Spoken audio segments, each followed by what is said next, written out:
Alright, good morning guys. It's Nick with NK Landscaping, again as usual. Today I got something a little bit different for you, but kind of the same. We're working in the shop today. Kurt's doing some brakes on his car. I was able to turn down his rotors for him because they were in pretty bad shape. They're pretty new, but what happened here is one of his calipers seized up on the driver's side and it got real hot. So he's got two new calipers that he's putting on with his new turned down brakes, turned down rotors. He's got new pads. This side we're just waiting on a brake hose because we think that is the culprit aside from a bad caliper. This brake hose is not working too well. But anyway, what I'm working on, we just ran out to the parts store, and while we were out we picked this thing up. This is one of my buddies. His parents got a new snowblower, so we're gonna fix this one. The word on the street is that this thing doesn't start. I'm going to go ahead and assume it needs good carburetor cleaning, so I'm not even going to try to start it. I'm just going to get this thing torn apart after it melts a little bit. We'll get the carburetor cleaned up and get this thing going to put back for sale, because I have a snowblower. This is my personal snowblower, nice Ariens unit, and then we have 3 company snowblowers, so we don't need another one. Kurt doesn't need one. But what we have here is a Troy-built Storm 7524. It's a 7.5 horsepower. Looks like a Tecumseh motor on here. Yep, that's what we're working with. So I'm gonna have to pull off this engine cover and get that carburetor out of there. We'll run it through the ultrasonic cleaner, make sure everything's clean. And aside from that, it just needs a good lubrication of the drivetrain. It's sounding pretty rough in there. So I apologize for the shop being such a mess right now. We got a lot going on, a lot of tool holes lately. But let's get this thing all warmed up, taken apart, and we'll get it running.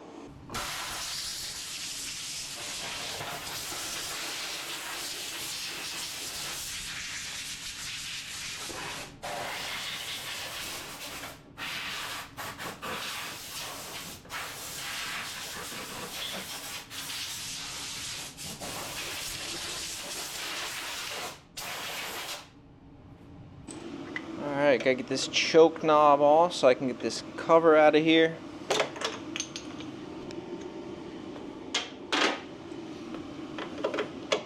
Only looks like there's 2 bolts holding this on.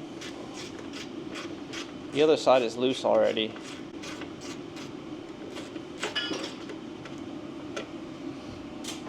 So luckily this thing's in pretty good shape. I think it was stored indoors for most of its life. That's always good. The paint on these things is always really poor, just because they don't use any primer, which is a shame. Get that chute cable out of here.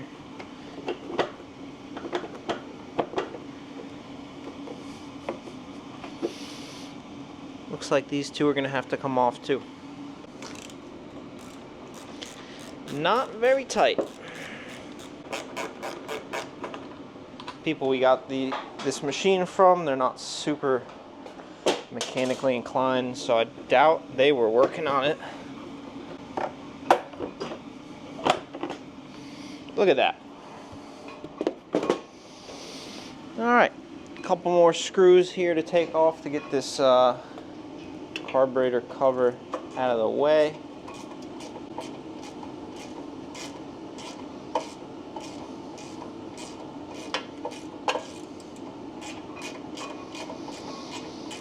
Snowblowers. This is something you probably see all the time on the side of the road. People are always throwing these things out. It's generally just the carburetor that needs a cleaning. I haven't really had too many occasions where it's something more than that. We've gotten a fair number of snowblowers off the side of the road for free.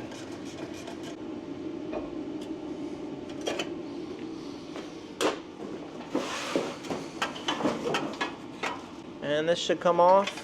Kurt just informed me he looks like he messed up. He put the wrong caliper on the wrong side. Rookie move. Alright,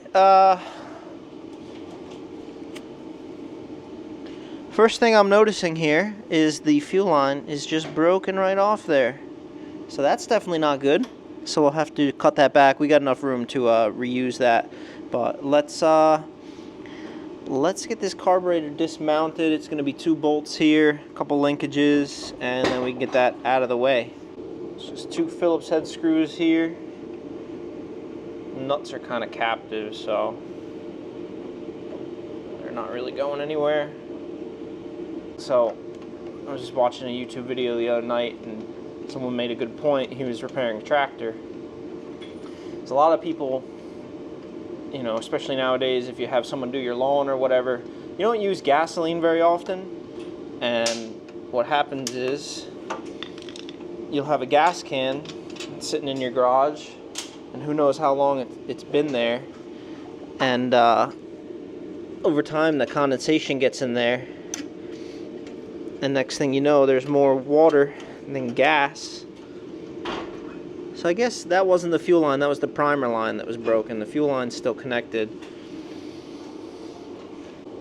I just reached in and got my pocket pliers. I carry these around everywhere I go. So my wife actually bought me these little Nipex channel lock style pliers, and they are super useful. It's nice to have a pair of pliers in your pocket at all times. And they adjust up to a really big size, which is nice. Get this fuel line out of here.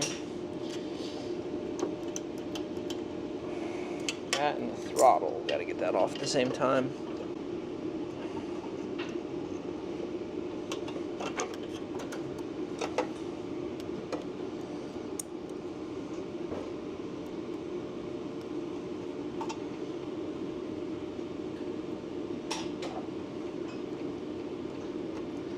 Alright, I broke the fuel line. Let me see if there's a fuel shutoff. Alright, we got no fuel shutoff. So I'm going to put a pan under here because this thing is full of fuel, or at least some sort of liquid. Oh yeah, it's got good color. I'm going to just end up ripping this off. There we go. So I'll let that drain. It looks pretty nice. I'll have to see if I have an extra fuel shutoff line around, because I'd like to put one on here. Every machine should have one. Surprisingly, I don't see a whole lot of water in here. But it smells terrible, so it's not good fuel no matter what. So we got our carburetor off the machine now. I'm going to tear it down. But I've got the ultrasonic cleaner warming up here. I put 5 gallons of hot water in here. And I run it at about 65 degrees Celsius, so I'll throw a little conversion on there. It's just heating up. I just got hot water. So what we run in our ultrasonic cleaner is just your standard off-the-shelf purple degreaser. So I fill this cup up about to a ½ liter. So I just took one of these 5-gallon buckets that you get it from at like Home Depot or whatever, and I put a valve on here so I can fill up the bottle nice and easily. And the next time we get a new 5-gallon, we could just dump it in here. But now making a big batch for a carburetor, you definitely don't need this much degreaser or that much water, but we were going to be cleaning a lot of tools anyway, so might as well, if I'm making a batch, make a full batch. So dump that in there. And while that's heating up to full temperature, I'll go ahead and get this carb torn apart. The ultrasonic cleaner is probably overkill for this, but I've got it. And like I said, we're going to be heating it up for cleaning tools anyway, so I figured why not. It's the first ever time I've ever put a carburetor inside the ultrasonic cleaner. I'm already seeing some junk on here. It's not too bad. But we'll get this thing basically torn apart here. Nothing crazy. Doesn't take much to get these things going.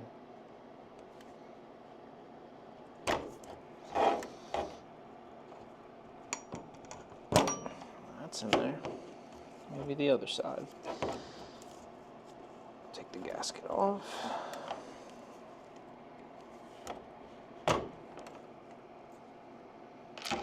Floating the needle out.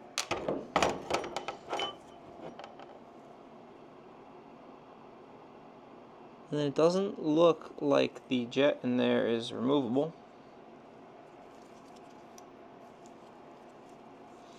Doesn't look like there is anything removable on this carburetor. There's a little O-ring in there that we're going to have to make sure we don't lose. Since this does have such small parts, I'll be using this. This is something I bought on Amazon. It just goes on top of a 5-gallon bucket, but it's a really fine mesh. So I can put all this stuff in here. I don't have to worry about losing all the small parts like the needle. I'll put the gasket and everything in here. We'll get this in the ultrasonic cleaner. We'll probably do about a 30-minute batch on it and see what it looks like when it comes out.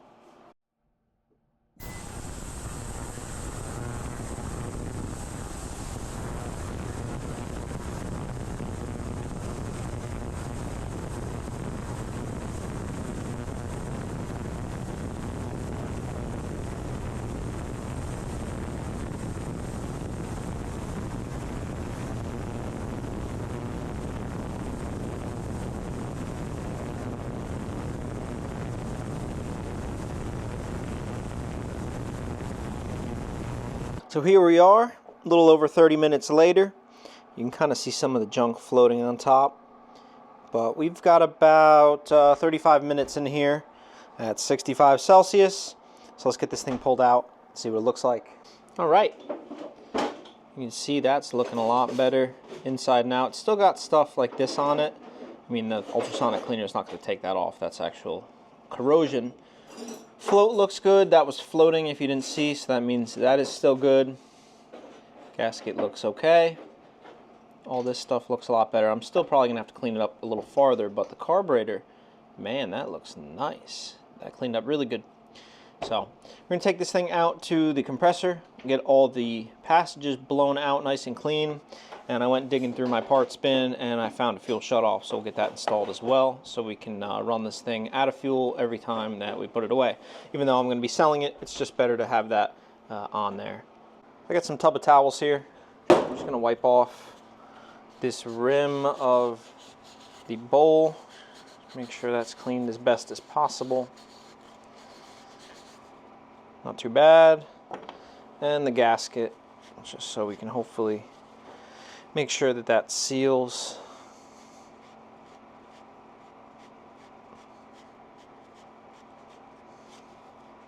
Look at that. That's nasty. To anybody watching, don't be afraid of carburetors. Especially with these small engine stuff. There's not many parts. And the best way to learn is just start messing with them. Doesn't take a lot to get these engines running well. And especially a lot of these carburetors don't have any adjustment, so if you clean them and you do a good job, there's really no reason the machine shouldn't run. Just make sure this gasket seats right.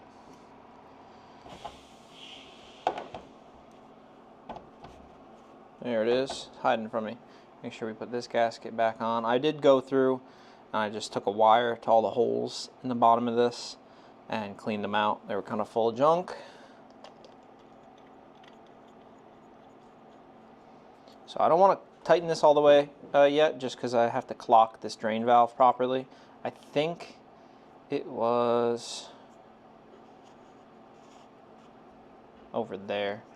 So I guess I'll tighten it. It looks like a good spot for it. Don't crank the daylight out of these. They don't need to be that tight. That's good.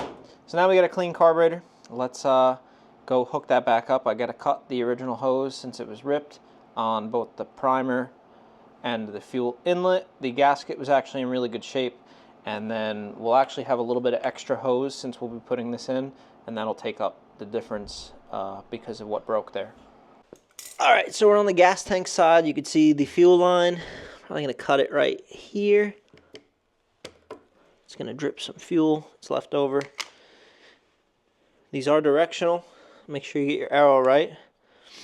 I got 2 new clamps.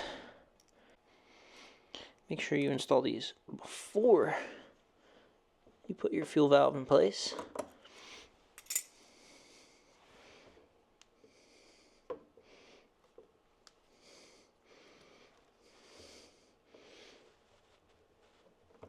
I don't know why manufacturers don't put these on every machine.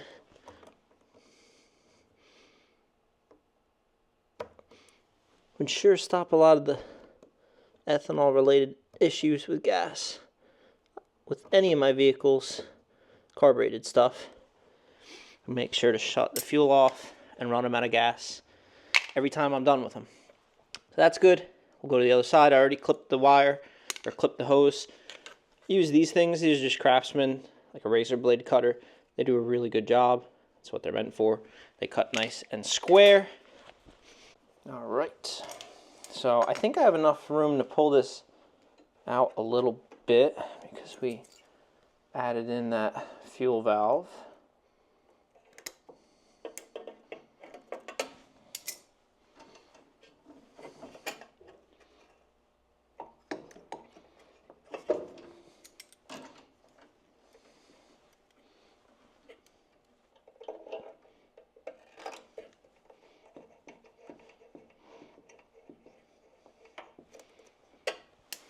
Looking good.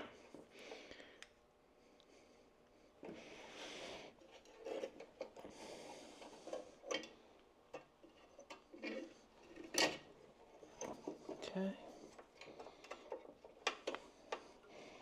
Get this primer line routed properly. And that looks good.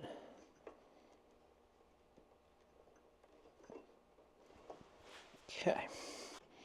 It's always funny when the carburetor looks better than the machine you're putting it on. Reaching behind here is going to be a little tricky. Not the worst. Okay.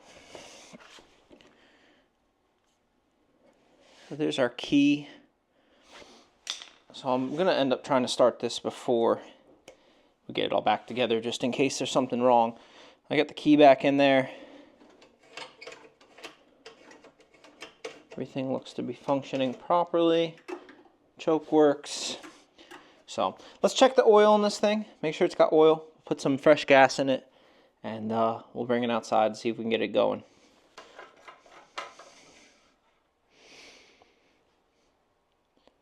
Yeah, we've got oil. It's really nasty dark, but I'm going to change it. Just I want to make sure it runs first. Let me get some gas. So I believe fuel valve is on. So hopefully we don't start leaking a bunch of new gas on the floor. That should be good. Using my Sure-Can. We've had these things forever. They kick butt. They're the easiest gas cans to use. Hands down. You don't have to mess with any of that safety valve nonsense. They just work.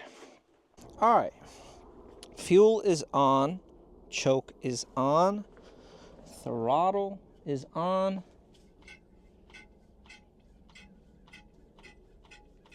Couple quick primes should be good. How many pulls are we thinking here?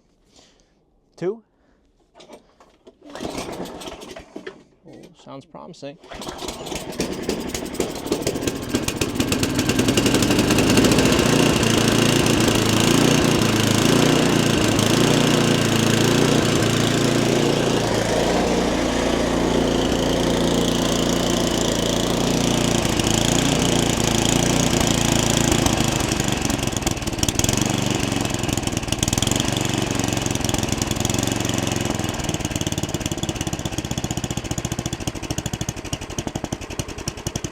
We even idle somewhat.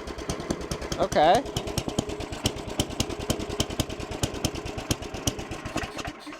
It's not super happy.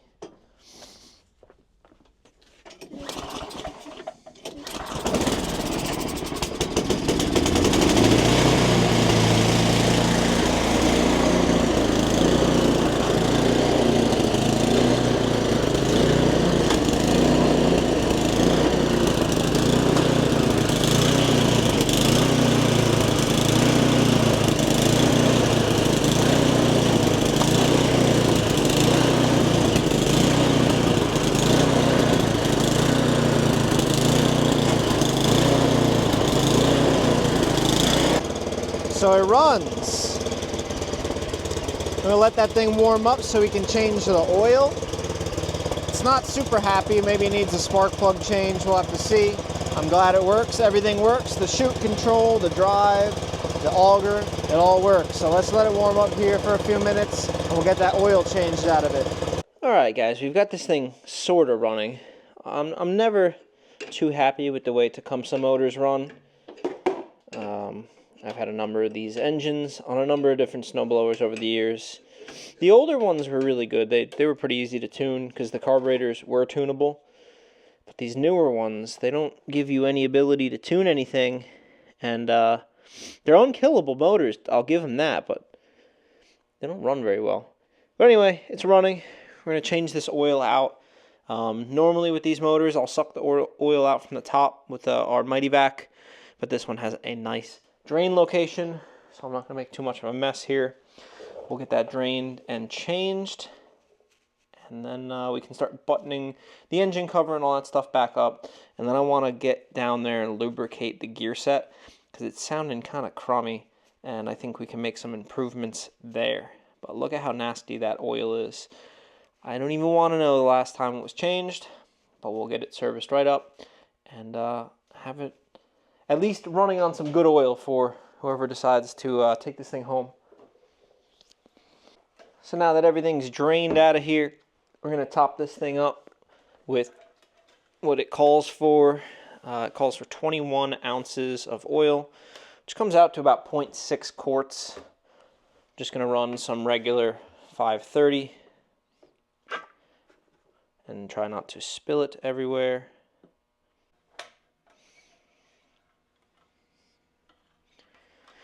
Just a smidge over full. It should probably go down just a little bit when we start it. That's done. Alright, nice thing about these snowblowers, when you want to work on the bottom of them, you just tip them right up. And with that gas valve, you don't have to worry about any of the gas leaking out. But that gives me clear access to open up this bottom cover here.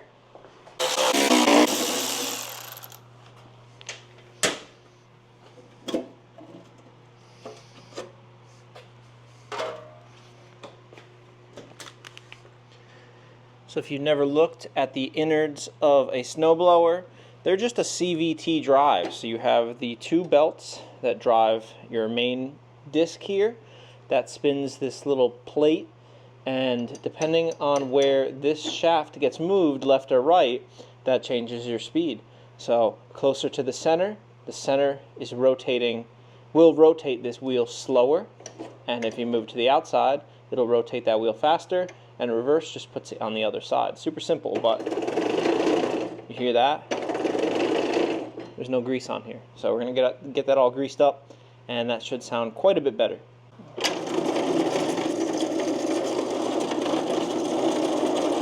Put that on a little bit at a time.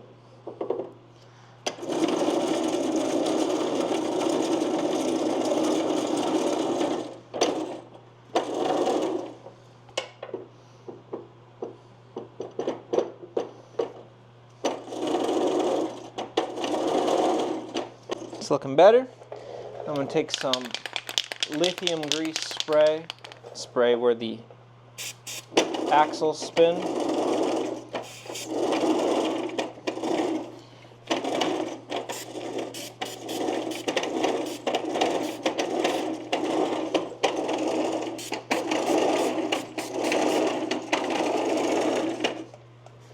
And the bearings for that shaft.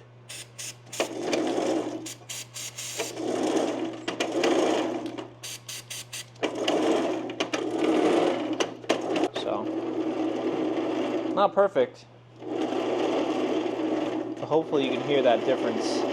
Sounds a lot more smooth, a lot less resistance going on there. Okay, we can put this thing back down on the ground. Oh man, I could push that so much easier now.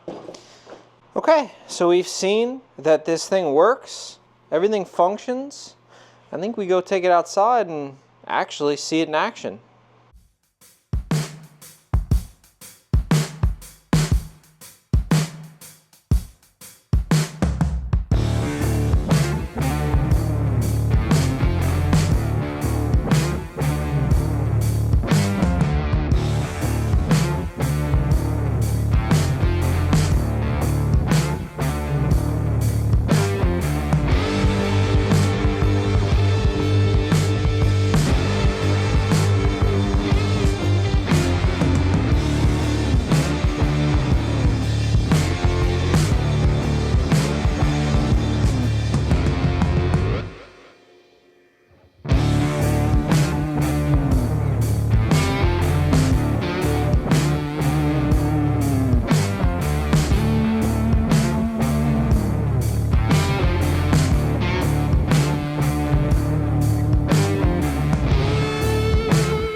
Well guys, I think that's a wrap on this snowblower.